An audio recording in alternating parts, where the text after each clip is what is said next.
Bienvenue sur Teach, votre rendez-vous de maturité. La parole de Dieu descend de la tête au cœur, du cœur à l'action. Et nos actions quotidiennes prouvent notre véritable conversion. Depuis le début de cette semaine, nous sommes en train de parler de comment maximiser ces bénédictions que Dieu nous a faites au travers des relations. Relations de famille, relations d'amitié, de travail. Les gens autour de nous, des personnes avec lesquelles nous sommes en relation, sont une bénédiction divine. Mais elles sont aussi des personnes à qui nous devons montrer la nature de Christ. Elles sont aussi des personnes susceptibles de devenir à Jésus au travers de notre qualité de vie. Nos relations sont de cadres dans lesquels Dieu transforme notre façon d'être. Alors, que faire pour maximiser, bénéficier au maximum de chaque relation qui nous est donnée?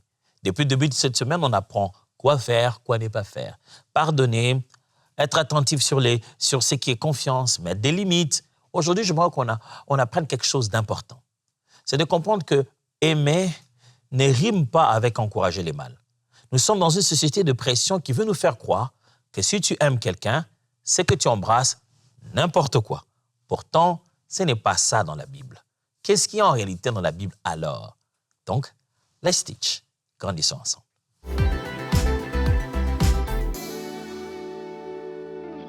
Est-ce que tu as déjà été aidé dans la vie et tu as l'impression que parce que quelqu'un m'a aidé, il voudrait maintenant que je puisse tout accepter de sa part? Ça s'appelle une dette morale. Il a tout fait de son mieux pour qu'en t'ayant soi-disant aidé pour un moment, te prépare à accepter un mal qui se prépare à commettre. Les relations humaines sont fragiles, certes, mais Dieu nous a donné pour en jouir au maximum. Et nous, en tant que chrétiens, on doit se positionner de la bonne manière en tant que disciples de Jésus à maximiser ces relations. Parce que c'est en elles que nous allons déverser nos valeurs chrétiennes pour la transformation des autres.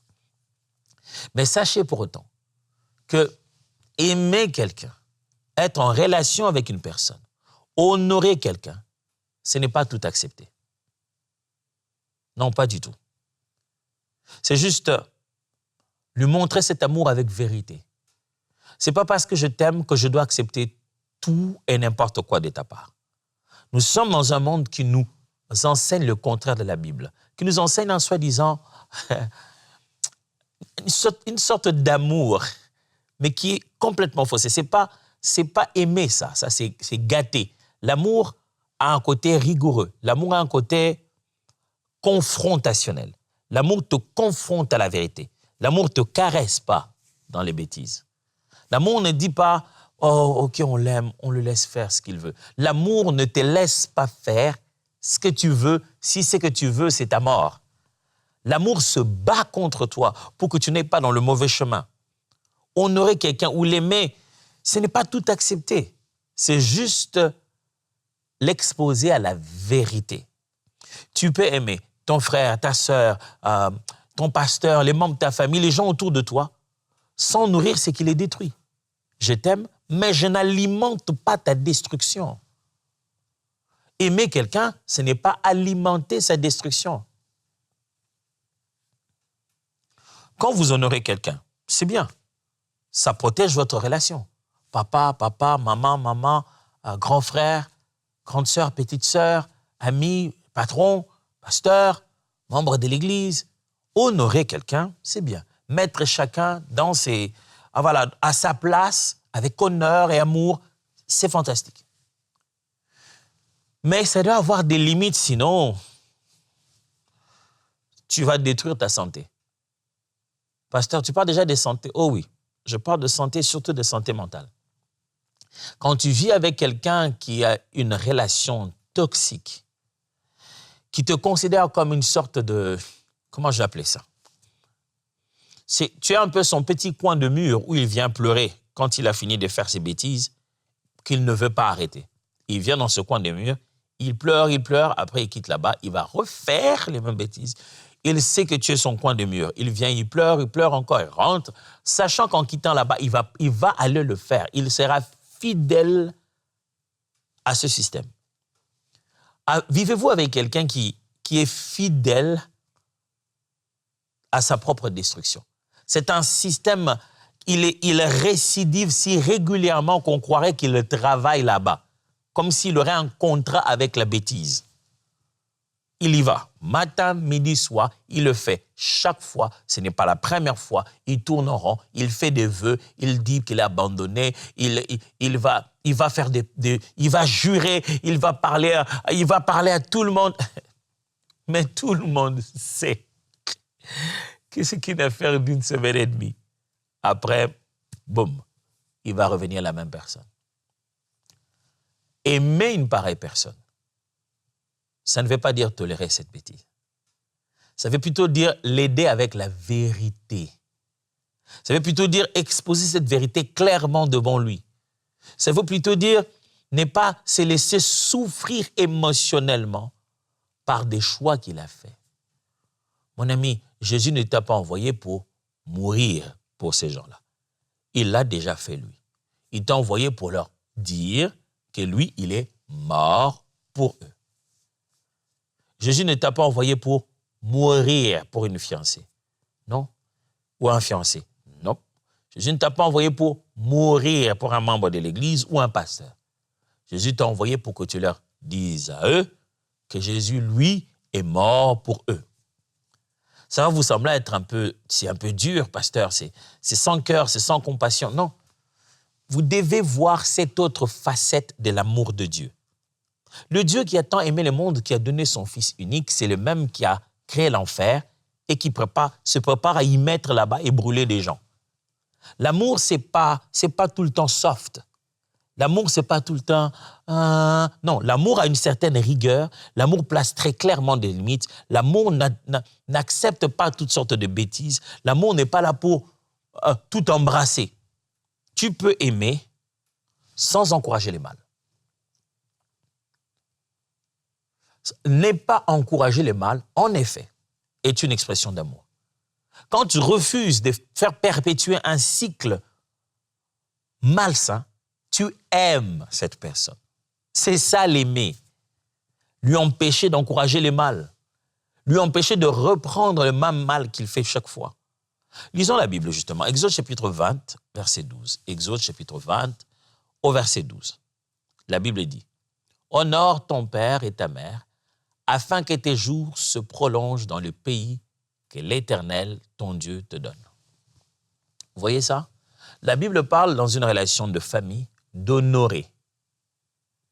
Honorer. La Bible insiste sur le fait on devrait honorer père et mère. On les honore. Donc, on ne les rejette pas à cause des difficultés. On les aime, papa, maman. On les honore quelle que soit la situation. Honorer ne signifie pas accepter le mal, l'encourager. Non. Honorer veut dire reconnaître leur position, ne jamais les déconsidérer ni les rejeter à cause des difficultés. C'est important de savoir ça.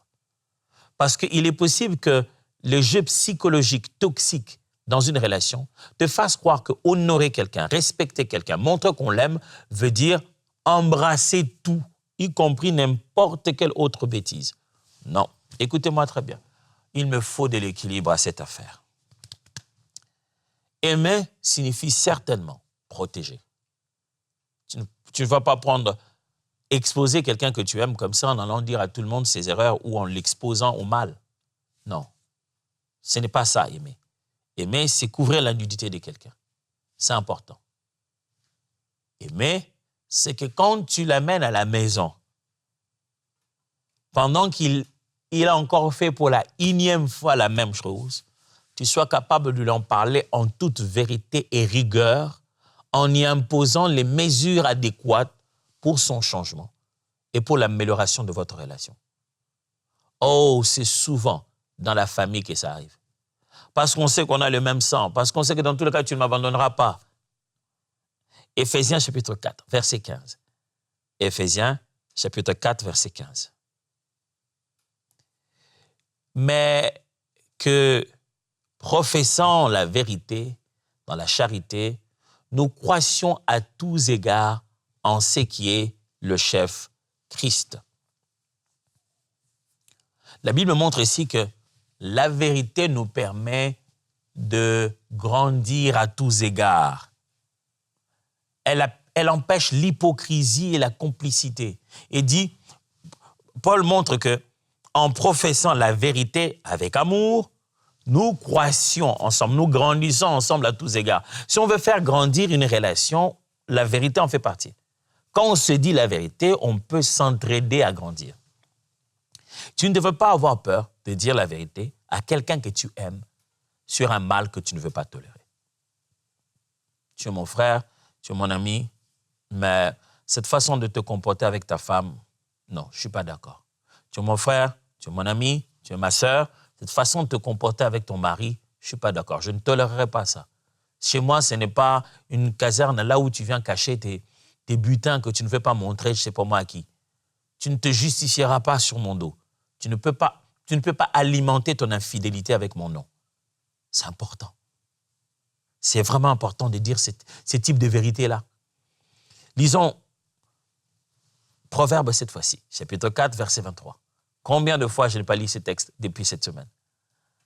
Proverbe 4, 23 dit ceci. Garde ton cœur plus que toute autre chose, car de lui viennent les sources de la vie.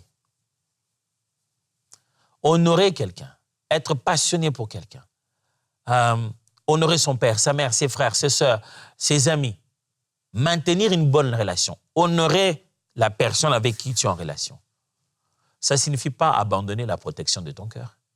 Ça ne signifie pas ça. Je t'aime, mais je protège mon cœur plus que tout. Je ne dois pas jeter de l'amertume dans la source de vie. Protège ton cœur. Et pour ça, ne tolère pas le mal. Pasteur, quand tu dis ne pas tolérer le mal, ça signifie quoi? Au fond, tu sais très bien de quoi je parle. Tu sais très bien que tu ne peux pas être là en train d'observer ton frère, ton ami, ta sœur, ta mère, ton père, en train de consommer des antivaleurs régulièrement. Et toi, par ta présence, par ta contribution, en train de faire évoluer et maintenir ce système-là. Tu ne peux pas tolérer les mal. Ce n'est pas parce que c'est ta mère que tu tolères qu'elle se comporte comme ça avec ta demi-sœur.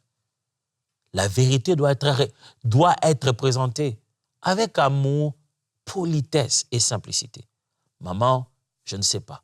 Je comprends que ma sœur Intel ne soit pas de toi ni de votre union. Il est d'une erreur que peut-être dans ta relation, papa a commis. Mais elle n'en est pour rien. Ce n'est pas sa faute. Ce n'est pas elle qui a séduit ton mari. Elle n'est que la conséquence d'une union. Ce n'est pas en la traitant comme ça, maman, que nous allons vivre mieux. En la traitant comme ça, tu ne punis même pas sa mère. C'est une toute autre personne que tu es en train de punir. Tu cesses d'être la victime, maman, quand tu fais ça. Au début, elle va te dire, mais de quoi tu parles? Tu ne sais pas de quoi tu parles, mais tu as dit la vérité. Dis, maman, je t'aime, tu es ma mère, mais ça, je n'aime pas. Tu ne peux pas m'imposer de vivre et de devenir un instrument de telles injustices. Mon ami, si tu appelles ça aimer, si tu appelles ça une relation, c'est qu'attends cette relation. C'est que tu puisses lui dire non dans le mal qu'il fait. Des fois, on ne se rend pas compte que les gens autour de nous attendent qu'on leur dise non, attendent qu'on les arrête. Je me souviens quand on était plus jeunes, on avait des amis on venait de l'école et puis, des fois, vous savez, moi j'étudiais un peu dans l'école, il y avait beaucoup de garçons. Des fois, il y en a un qui veut se battre, ou il y en a deux qui veulent se battre. Il y en a un qui veut se battre, mais qui ne sait pas se battre et qui sait qu'il n'est pas assez fort pour ça. Mais il veut sauver la face. Il faut qu'il intimide. Alors vous êtes ensemble et l'autre part dans un camp et lui, il est avec vous et il parle. Il commence à gronder, dit, toi, pour que tu te prends? Tu veux que je te frappe? Et il vous fait signe. Il te dit, tiens-moi. C'est-à-dire qu'il dit, tu veux que je t'attaque? Alors il commence à s'énerver. Il fait semblant de partir. Il vous a déjà fait un signal. Quand il fait semblant de partir, tenez-le, retenez-le. Non, non, non, ne fais pas ça, ne te bats pas. Ah, non, non, non, empêchez-les. Et comme ça, lui, plus vous l'empêchez, plus il s'enflamme. Dis, toi, tu sais ce que je peux te faire? Non, non, ne te bats pas. Dis, tu as de la chance. Laissez-moi, je vais le frapper. Laissez-moi, c'était le signal pour dire, attrapez-moi, sinon je vais me faire cogner. Quelquefois, les amis qui nous entourent, les relations qui sont autour de nous, pendant qu'ils font le mal devant nous, sans le savoir deux fois, leur vrai message, c'est « attrapez-moi, je risque de mourir ». Et si toi, tu penses que l'amitié, la famille, ça signifie ne pas lui dire la vérité, tolérer son mal, bien, tu risques de le lâcher. Si tu le lâches, il va se faire cogner. Est-il possible que ton ami, ton père, ta sœur, ton fiancé, je ne sais pas moi, quelle est cette relation que tu as dans la vie? Est-il possible que cette relation est en train de t'envoyer plutôt un message à travers ces mêmes bêtises qu'elle est en train de commettre, ces mêmes erreurs, ce même cycle comportemental, ces mêmes consommations de substances? Est-il possible qu'il est en train de te dire « Arrête-moi, je t'en supplie, aide-moi, arrête-moi, je t'en supplie ». Il n'a peut-être pas cette tête-là quand tu te mets à en parler, mais tout en lui crie « J'ai besoin d'aide ». L'aimer signifiera alors ne pas tolérer son mal. Vous savez que on peut faire beaucoup de choses par amour. Si quelqu'un qui nous aime authentiquement nous demande de faire quelque chose, on peut le faire par amour. Oh, vous savez, quand vous regardez des émissions qui font peur, là, qui font des statistiques du monde, et tu te dis, oh, dans quelle humanité nous sommes? Et que tu lis sur Internet et tu vois des statistiques qui te montrent que le degré des crimes passionnels est toujours très élevé. Derrière des gens qui tuent se trouvent des gens qui aiment, qui ont aimé, dont l'amour s'est transformé en haine, ou bien qui ont aimé, dont l'amour s'est transformé en instrument pour pouvoir les transformer en assassins. Les gens peuvent faire beaucoup de choses par amour. Qui sait si, parce que tu l'aimes et tu lui dis non, il finira la force. Il finira par trouver finalement au travers de cela la force pour que lui aussi abandonne ce mal. Je vous rappelle tout ce que j'ai tenté de dire en 3 points. 1. Honorer, c'est respecter la personne sans approuver le mal. Quand vous honorez quelqu'un, ça signifie que vous la respectez, mais vous n'approuvez pas le mal. J'insiste, surtout dans le milieu chrétien, dès que tu entends le mot honorer, tu dis « Ah, non, on devait l'honorer, mais là, on m'a honoré. » Des fois, on met tout et n'importe quoi. Honorer, ça veut dire respecter, mais sans approuver le mal. Ne pas approuver le mal ne signifie pas de l'impolitesse, du désordre, non. Ça signifie avec amour, respect, douceur, être capable de montrer sa position claire contre pratique, contre parole, contre façon d'être. Honorer, c'est respecter la personne sans approuver le mal. Alors j'ai une question pour toi. Est-ce que tu honores ta femme? Est-ce que tu honores ton mari? Marie, penses-tu que ta femme ne t'honore pas parce qu'elle t'a parlé de ce mal-là? Non. Si ta femme te dit une chose, parce que si tu fais une mauvaise chose, et tu dis non, elle ne m'honore pas, elle ne me respecte pas, elle me dit ça là, comme ça, droit dans les yeux, tu veux qu'elle regarde où quand elle essaie de te sauver? Toi, tu as déjà essayé de sauver quelqu'un en regardant ailleurs? Quand tu veux sauver quelqu'un qui est sur le point de se faire tamponner, toi, tu regardes en reculant? C'est par amour qu'elle fait ça. C'est par amour qu'il fait ça. C'est par amour que ton collègue te dit ça, ton ami te dit ça. C'est par amour, c'est pour sauver la relation qu'il te montre ce mal-là. Non, mais pasteur, il fait que parler de ça, il fait que parler de ça. Parce que c'est l'éléphant dans la pièce, ôte ça. Ôte cette affaire-là de toi. Ça va détruire la relation et ça va détruire ta propre vie. Quel est ce mal qu'on est en train de pointer dans ta vie, dans cette relation, et que jusqu'à aujourd'hui, tu continues de nier? Ton père en a parlé, ta mère en a parlé, ta copine en a parlé. Tout le monde parle la même chose. Tu crois qu'on a fait quoi? Une confrérie des conspirateurs qui veulent te faire croire un mal qui n'existe pas? Et si Dieu te parlait depuis tout ce temps, au travers de toutes ces voix, plein d'amour, mais qui te pointent le même mal? Non, si vous m'aimez, je sens que vous ne m'aimez pas ici. C'est pour que personne ne m'encourage. Tu veux qu'on t'encourage dans quoi? C'est quoi que tu es en train de faire là? C'est dans ça vraiment qu'on doit t'encourager. Oui, si vous m'aimez, vous devez tous respecter ma position. Ce que je veux, c'est ce que je veux. Si vous voulez définir l'amour biblique, je ne parle pas de l'amour là dehors, je parle de l'amour biblique. Si vous voulez définir l'amour biblique, vous devez savoir que l'amour biblique, ce n'est pas te laisser faire ce que tu veux faire. Hein? L'amour biblique, c'est tellement s'opposer à toi, tellement aller à l'encontre de ce que tu veux là, parce que c'est pour ton bien. Ce que tu veux risque de te détruire. L'amour biblique va s'opposer à toi, au point que s'il le faut, rien que pour faire ce que tu veux, si tu veux lui faire du mal jusqu'à le tuer à la croix de Golgotha, il acceptera d'aller à l'encontre de ton mal. Jésus est venu sur la terre pour ne pas nous laisser faire ce qu'on veut. C'est parce que Dieu ne voulait plus nous laisser faire ce qu'on voulait qu'il a envoyé son Fils. Et les hommes ont dit non, ça c'est quel genre de Dieu, il faut le laisser faire ce qu'on veut. Jusqu'à le tuer en passant que si on le tue, on se sentirait mieux. Si on le tue, les choses redeviendraient dans la normale. C'est là qu'on se rend compte qu'il avait raison. Plus rien, on n'est pas normal. Si je t'aime, je dois apprendre à m'opposer à toi. Je dois apprendre à te dire non. Tu vas sentir comme si, non, c'est pas normal, ça c'est pas de l'amour. Tu vas aller vers tous ceux qui disent oui à tout ce que tu veux. Si tu rencontres quelqu'un qui ne fait que dire oui à tout ce que tu veux, pose-toi la question si ce n'est pas lui le diable. Satan est comme ça. Il va te dire oui à tout, jusqu'à l'enfer. Dieu ne te dira jamais oui pour une chose qui te détruira. C'est pour ça qu'on appelle ça de l'amour. Le diable, tu veux faire oui, tu veux faire oh oui, oui. Il te dit oui à chacun de tes désirs. Il ne te montre pas la nuance et la différence. Il te donne tout ce que tu demandes. Dieu te dira deux fois non. Ça, c'est mal. Pourquoi on dit d'un parent qui donne à l'enfant tout ce qu'il veut, qu'il est en train de le gâter? Vous voyez un enfant, on dit, mais ça, c'est un enfant gâté. Pourquoi? Parce qu'on n'a fait que lui dire oui.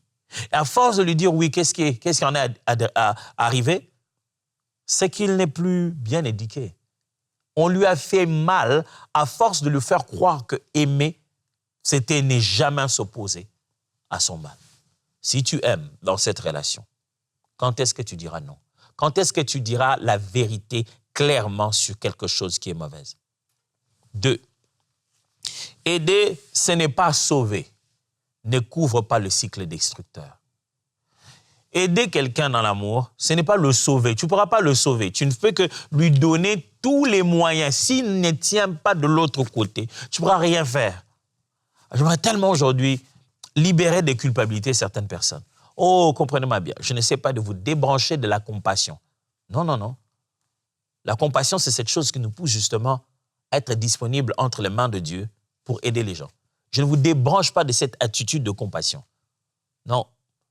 J'essaie de vous sortir de cette culpabilité religieuse. Vous n'êtes pas le sauveur. Christ est le sauveur. Il vous utilise comme un instrument, comme il veut, quand il veut. Vous êtes un intercesseur qui porte le fardeau devant la droite du Père, devant la face du Père. Parlez à Dieu au maximum. Mais sachez bien que aider quelqu'un, ce n'est pas le sauver. Vous n'êtes pas le sauveur. Alors, ne couvrez pas le mal. Ne couvre pas un cycle destructeur. Ne couvre pas ça. Je vais vous présenter un cas d'école. Je ne donnerai pas de réponse à ça, mais voilà, juste un cas d'école. J'ai appris récemment qu'une mère est allée voir la police avec une arme en disant « J'ai trouvé cette arme dans la boîte de mon fils. Je crois que c'est cette arme que vous cherchez pour le meurtre d'une telle personne. Je commence à croire que mon fils est peut-être le meurtrier. » Certains ont dit, est-ce qu'elle a bien fait? D'autres ont dit, est-ce qu'elle a mal fait? Je ne connais pas la réponse. Un long débat théologique peut entrer là-dedans. Ah, elle a bien fait parce qu'elle devait quand même exposer le mal. C'est comme ça qu'elle va aider son fils. Ah, elle n'a pas bien fait. Elle peut commencer elle-même à suivre, lui donner quand même bénéfice de doute. Est-ce que je ne connais pas la bonne réponse? La raison pour laquelle je posais la question, c'est pour que tu te poses juste à toi-même la question. Qu'est-ce que j'aurais fait, moi, en étant rentré chez moi? J'ai vu l'arme du tueur en série, l'épreuve, dans sa caverne, dans sa chambre. je me rends compte que c'est moi qui héberge le tueur en série. Je fais quoi? Belle réflexion. Mais dans ta réflexion, pose-toi toujours la question. Je sauve ou j'aide? Tu ne pourras pas sauver les gens. Tu peux que les aider au maximum. Ne tolère jamais un cycle destructeur parce que celui qui essaie de se détruire à côté de toi, lorsqu'il explose, ça montera aussi sur toi. Toute relation qui tente d'exploser, toute relation dans laquelle tu es, qui tente de faire le kamikaze, tu vas souffrir de son explosion. Quand quelqu'un est en train de se autodétruire et toi, tu es dans la relation avec lui, je t'assure, tu auras aussi des conséquences. Une bombe, ça n'explose pas comme ça seul, ça te fera mal. Pourquoi les kamikazes, ils sont habillés, eux, avec la bombe, mais ils viennent s'exploser là où nous sommes? Pendant qu'ils nous visent, nous, mais c'est eux qui s'habillent. Est-ce que tu as une relation kamikaze à côté de toi et tu n'oses pas lui dire qu'elle est une bombe? Troisième vérité. Les limites honorables sont claires, calmes et cohérentes. Je répète chaque fois ces trois mots quand je vais dire une limite. Même dans le contexte, il faut honorer quelqu'un, malgré qu'on l'aime. On doit l'honorer parce que le mot qui est là toujours, non, mais c'est vrai, tu ne peux pas lui dire comme ça, tu ne reconnais pas que tu dois honorer. Même quand on honore quelqu'un, trois choses. Ça doit être clair, ça doit être calme, ça doit être cohérent quand on place les limites. Qu'est-ce que tu as trouvé de mal, le mal que tu ne veux plus qu'il continue? Ne viens pas juste lui dire, moi, je ne veux plus tolérer tes choses-là. Quelles choses-là? Ça doit être clair. Et ça doit être cohérent. Tu ne dois pas lui dire que tu ne tolères pas des choses que toi-même tu fais. J'ai un défi pour toi. J'ai parlé aujourd'hui de beaucoup de choses. J'ai parlé du fait de ne pas tolérer le mal dans une relation. Si on veut que nos relations durent, l'amour ne tolère pas le mal.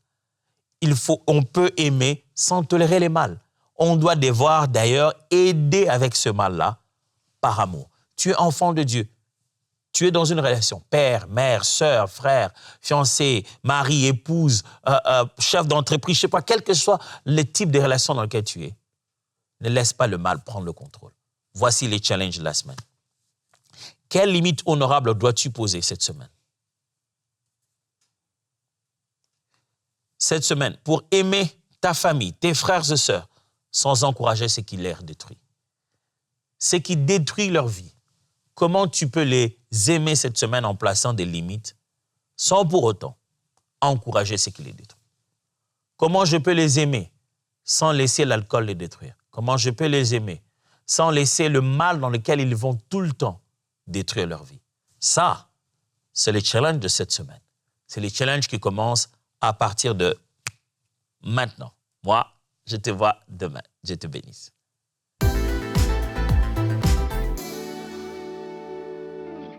Bonjour à toutes et à tous. Je suis Aurélie. Moi, c'est Eric. Nous sommes mariés depuis décembre et on a la joie de savoir que on attend un petit enfant bientôt de 2 mois déjà, enceinte. 3 mois donc.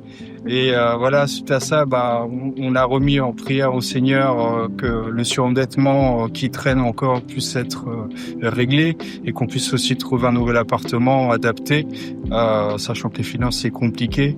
Et justement, ce jeudi soir où il y a eu une première prière inspirée en direct, donc il y a eu un appel au don à la fin et c'est là que j'ai reçu du Seigneur donne, mais j'ai commencé à faire mes calculs. Je posais la question, chérie, je donne ou pas? Voilà. je donne pas. Et puis finalement, je me suis résigné, j'ai dit allez, je valide. Et ça a été validé, j'ai sauté de joie. Chérie, j'ai donné pour le Seigneur. Et ce qui s'est passé, c'est que le lundi, on a reçu un courrier de la Banque de France pour nous indiquer que le surendettement était totalement effacé. On ne devait plus rien. On a visité d'ailleurs un appartement et on a emménagé le dimanche. Donc voilà. Ouais. Merci Seigneur, merci Jésus. Tout s'est passé en une semaine. Voilà, gloire à Dieu. Gloire à Dieu. Allez. Merci. Si vous êtes comme moi, entendre ce genre de témoignage doit vous réjouir. Et si dans votre cœur vous vous dites « mais moi aussi j'aimerais pouvoir contribuer, pouvoir participer, avoir encore plus de vie, être changé, j'aimerais être aussi partenaire », mais que c'est un pas de foi à faire pour vous, eh bien, je vous encourage à mettre votre foi en Dieu, celui qui vous comble de toute grâce, qui pourvoit afin de satisfaire à tous vos besoins et qui donne aussi en abondance pour toute œuvre bonne. Alors, si dans votre cœur, vous avez le désir de pouvoir devenir un partenaire de MCI, eh bien, faites confiance à Dieu. Mettez votre confiance en lui. Et je vous encourage maintenant, je vous invite à pouvoir aller sur emcitv.com/don pour rejoindre la grande famille des partenaires qui donnent pour voir des vies être transformées. Dès maintenant, rejoignez la famille des partenaires qui donnent pour voir des vies transformées partout dans la francophonie. Pour faire votre don, rendez-vous sur emcitv.com/don.